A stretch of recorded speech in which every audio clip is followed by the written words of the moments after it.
just trying to figure out where to open it from. I thought it was tray life and all, but anyways, I figured it out later.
The manual is really helpful. It contains information about how to go about using your pods effectively, like all the special features that it has, like how to answer your calls, how to pause and play your music, and so many other features that you need to know about the Oriamo FreePods 3. Okay, so take your time to go through the manual, how to charge and all of that.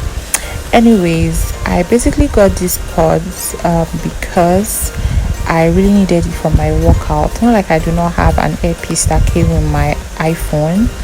It's just that aside the fact that I struggle with hairpins because I have a really small hair and it's a struggle for my hairpiece to fit into my hairs.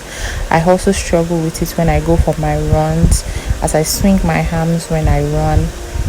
I have lots of issues, so I've been considering getting an AirPod Pro actually, but that's quite pricey, to be honest. It's about 80 to 100k, and I stumbled on this and I'm like, what's the difference? So I decided to get it, and honestly I am loving it. Okay, I ordered this in black, but then it came in white, and to be honest, I really do not mind. It is really lovely, and I can't wait to use it for my runs, to be honest. If you are yet to subscribe to my channel, please go ahead and hit the subscribe button. Don't forget to give this video a thumbs up and drop a comment in the comment section. and your video ideas, and I'll see you guys in my next video. Bye.